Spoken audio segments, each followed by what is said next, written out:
Blessed love family, give thanks for your presence, glorify. We give thanks to the life giver and the keeper of life, Emperor Haile Selassie I, for sure you're in the tiger's nest. Honorable Priest Isaac here with you.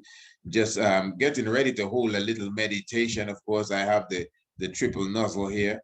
You see, this is the Kachi, you know, packed with the three subsections, packed with the highest of grade. Well, at least high grade, you know, there's some higher grades out there. Yes, we'll get some of that later. And for sure, I'm going to be somewhat reminiscing on the discussion we had last night with Brother Priest, previous night, Killah Priest. I don't know how many of you saw it. It's like the priests were clashing, you know, me and Priest Isaac and Killah Priest. And I'm just going to give you a little snip of it. You can watch the whole of it, of course, on his channel. I'm going to show you the bit when we were talking about the flat earth aspect. But let me just show you this before we go too far, reminding you that it's Wednesday the 22nd. That's next Wednesday, Wednesday the 22nd, the online lecture that we've been promising you about. Have you received your ticket as yet? Don't be wasting time, because remember, sometimes when we use some of these webinar halls, I want you to understand, we bring those of you who come to our online lecture, you know we have different ways of doing it. We either use the webinar hall, or whether it's a Zoom link, or whether it's some other app that we use, or sometimes we actually send you the lecture. What I'm saying, family, we're doing 3 lectures, and you don't want to be a case where the webinar hall is overpacked and then you cannot get your ticket. So you should buy your ticket as soon as you can.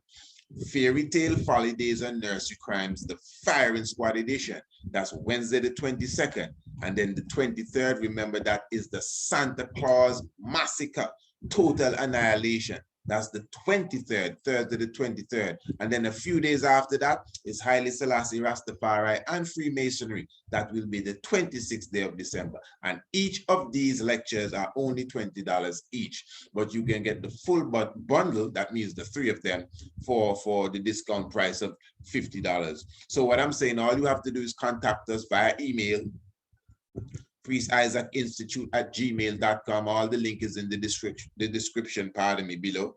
priestIsaacInstitute@gmail.com, or you visit the website. Again, just go in the description below the video. You see the link, you press it, and it goes straight to the website, priestIsaacInstitute.com, and just browse the website and you'll see all the information. You can order your tickets right there on the website. Your triple tickets right there on the website for the whole Hogmas season, because you know it's Hogmas season. We say Hogmas, a lot of hog they're eating, you know. So while all the distractions are going around and Santa fraud and all of these different things, we will be giving you a lot of good information and good inspiration to feed upon. All right. So as I said, I'm going to hold a little meditation here with you. And what we will be doing, I'm going to be looking at the lecture that we did previous night with Brother Killah Priest. I don't know if it's a lecture. It's more like a sit down. And this aspect that I'm going to touch upon here is when we were talking about the flat earth. So family, remember, if you want to see the fullness of this, you can go to the brother's channel and you see the whole lecture, all 5 hours and 23 minutes of it. These brothers can go long. I want to just show. Yeah. Let me be clear here. I don't know. Everyone is free to have their own opinion. Yeah, indeed. Now, I'm not going to say I am a flat earth expert. Okay. I would never say that, because it's not even a concept I hold on to. But I'm a student. You know, I'm a researcher. So obviously I would have taken my time. Trust me, I've taken my time to at least, you know, give it an open mind for years, since it has been a big thing. Yeah, man has been in it, a lot of debating and all of these different things. Right. And I've never been held or convicted on it. I mean, if somebody can, it's just up to them. But I think I've heard, if not every aspect of the theory, most of it. Now, myself now, as an ARCHAEOASTRONOMER, I'm certified in the field. My certificate is from the University Politecnico de Milano, that is in Italy. That is a course I did about a year ago. But I mean, that is just just to say I have it on paper, you know, but it's what's in here that counts. So I'm saying that there are something known as circumpolar stars, right? Just follow me good. Now, what circumpolar stars are these are stars that go around the North Pole and the South Pole of the heavens. All right, let me see if you can see this here. The North Pole and the South Pole of the heavens. Now, where I am in the Caribbean, right, and even where the item is in the US, when you look to the north, you see what is called the star Polaris. Follow me good, Polaris. Now, Polaris, this is a sky up here. I'm going to show you the star Polaris. This is the same star Harriet Tubman and these ones would have followed on the Underground Railroad. Now, you see Polaris right here. It's basically center of the northern sky. So Polaris now appears as a star that doesn't move at all. Keep this in mind. Now watch this. What I'm going to do, I'm going to bring to life some of the constellations so everybody can see. Now this is just basically the Greek rendition of the constellations, but I brought them to life for a reason. Now watch what I'm going to do. I'm going to speed up the time just a bit. Now if you notice, all the stars are going around, but Polaris is just there. It is not moving. It's something like the North Pole of the planet Earth. Now, whether you believe the Earth is flat or not, I know you understand the concept of the globe. So we don't have to fight. And you understand it, whether you believe it or not. You see, that's how brothers reason, you know. Yeah. We don't have to fight. Yeah, I understand what you believe or what you think, and you understand me. Let's just see if we can balance it out. More tea. Now, so according to the globe concept, the globe is spinning, you know, of course, the equator, and of course, you have the poles. It's the same thing with the heavens. Remember, the heavens is what you're looking at here. It appears as if it's a canvas with some little lights on it. That's why some people think that's what it is. But really, you're looking out into the cosmos, family. But from where you are, you get this impression. This is the handiwork of God. So it is because the earth is rotating. Okay. Why you get, why you get the impression as if some stars are going around. And if you notice, the closer they are to the central point, that is where they are standing still or going around very little. So when it comes out, that is why stars on the equator, watch this, that is why stars on the equator like Orion and these stars and most of the zodiac belt constellation rise directly in the east, pardon me, they rise in the east and they set in the west. I'm a little problem. Okay, good. They rise in the east and they set in the west. Now, because they are on the equator of the heavens, the same way that the earth has an equator, the heavens have a celestial equator. Now, this is not really in the sky like a line going through the sky. It's just the equator of the earth superimposed out on what appears to be the ceiling of the heavens. So when you draw that quote-unquote imaginary line, it will run through constellations like, for example, the belt of Orion. That's the same belt of Orion that aligns with the Pyramid of Giza. So obviously the builders of the Pyramid of Giza would have had to have that understanding that the belt of Orion runs right through the celestial equator of the heavens. Now, so Orion rises officially to the east and sets officially to the west, because Orion, half of the Orion constellation, also known as Sahu, which is its real name, half of it is on the north of the celestial equator, and the other half of it is on the south of the celestial equator. And it looks like a man standing with a shield in his hand and his sword lifted up. You understand? So it now, that you see it here, this is Orion. Look at right here, Sahu, the constellation of Sahu. Now, the Greek rendition make it look like a man with a club and a dead animal. That's Orion from the Orion story in Greek mythology. But the Sahu story in Kemet, ancient Kemet, is a man with a sword when you really see the real constellations. Because I'm only putting these figures up for those who may not, know the stars well. But I can make the figures disappear and I can still see Orion here. If you look good, you see his belt. See the three stars. You're talking about Asar, right? You're talking That's about his shield. Asar, well, Asar is Osiris, but Osiris, when he resurrected, became Sahu or Orion. Yeah. It is the same Asar. You are correct. You are correct. But I'm just looking at it in its order. The Asar only became Sahu after he resurrected, before he went through on the crucifixion and cut into 14 pieces and all of that. He wasn't Sahu as yet, the resurrected Orion. So after he resurrected, he went up into the heavens and became Orion here. This line is the equator of the heavens. It passed right through Orion's belt. So the point I'm making now, just quickly, if we look here, this is the southern pole. Now, in the same way you have a northern celestial pole, and celestial means space. In the same way you have a northern celestial pole, you have a southern celestial pole. So like here in the Caribbean, we're very close to the equator. So we can see this constellation here. This is the Southern Cross, a very beautiful constellation, one of my more famous constellations. And you could just see it peeking over the southern horizon at a specific time of the year.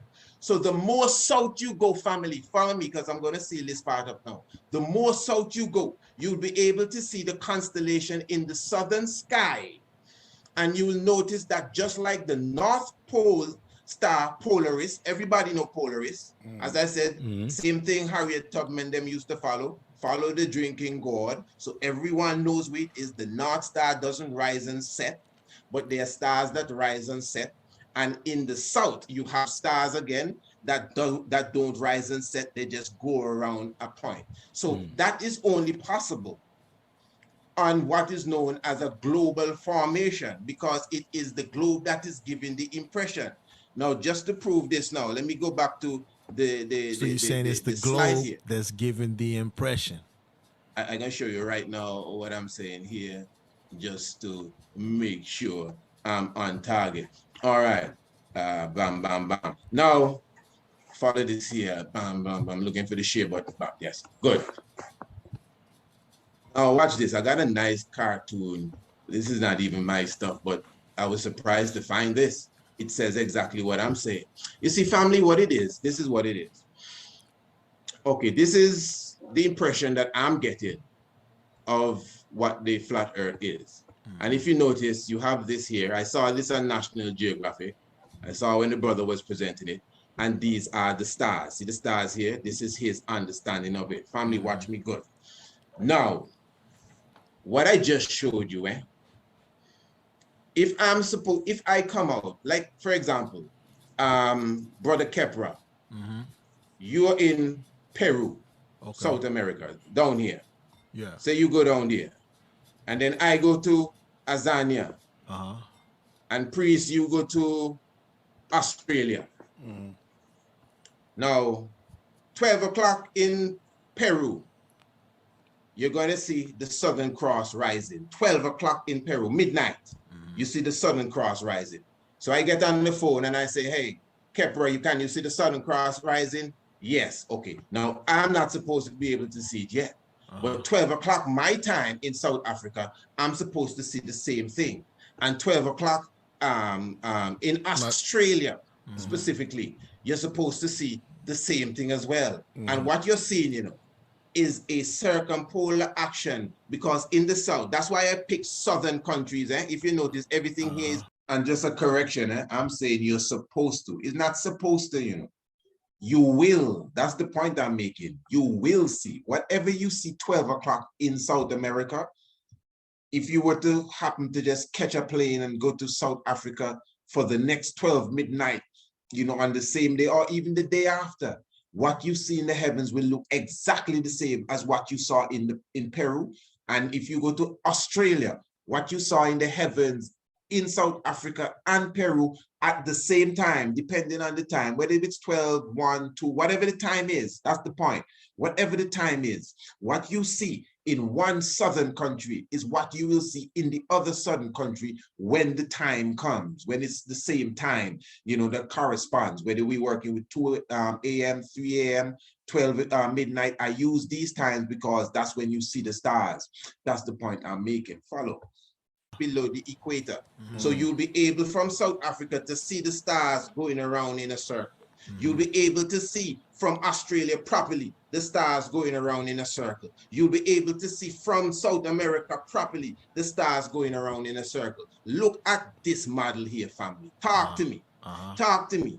How can you explain the southern circumpolar, you in South America, and you see it with your eyes? I know if we leave here and fly on a plane and go to South Africa, by the time midnight comes, we're going to see the same action, the cross rising and going in an arc. It's not possible when you have a foundation like this. The circumpolar, that is why this was drawn. The circumpolar, and I see they use my star too.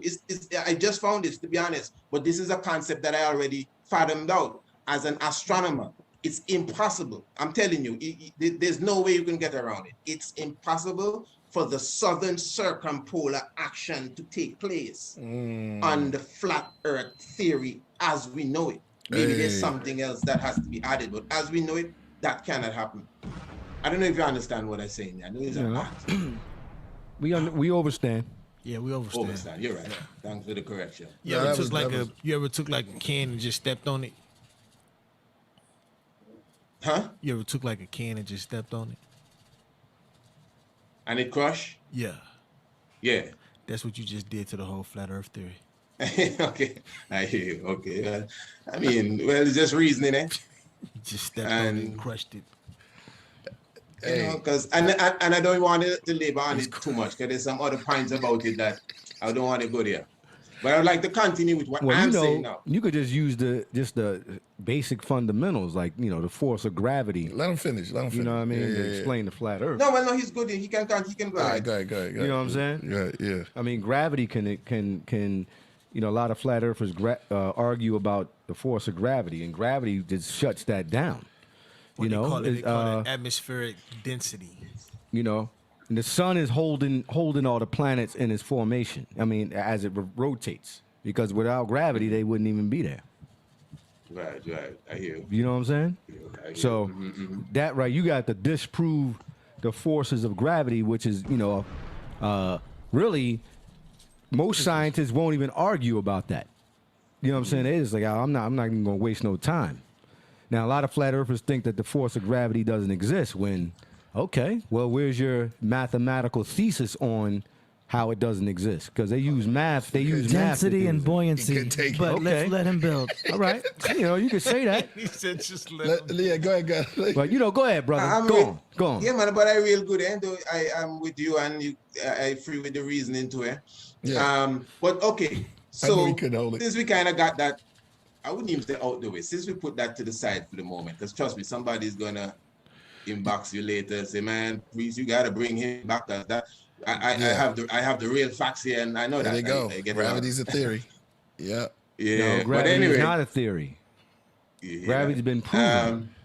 I just like the fact that regardless of what model you look at, whether it's the heliocentric model, or the flat Earth model, the astrology is still as impactful, and it's still key. So it becomes irrelevant what model you believe or follow. Give thanks, family. So what it is, as I said, the discussion was really positive. First evening with the brothers, Killah Priest and his crew, and from here on, we're gonna go somewhat into some deeper aspect of astronomy. So you could actually see the fullness of this video. You see the title up there. You could see the fullness of this video on his channel. If you want to understand how I explain the movements of the heavens and the stars. But I must say, these are things that we not only have covered already on our own platform, but we also have them in course form. That is why I always encourage you to check out the course that we have, the Cosmic Code. It's really a 4-part, 8-hour course, basically 8 hours, and it brings you from scratch. From scratch to the level of you understanding how astronomy and theology links. Man, the brethren were flipping last night for how we link astronomy and theology. And I'm telling you, we didn't really even go into the depths of it because it was more reasoning. It wasn't as if I was giving a lecture. I got pockets to, do a yard, do a dash, really. But it was more like a, brotherly discussion, really, which was really good. So it's not as if it was just me and I went all the way, but the brothers did glorify, and I'm very thankful for that.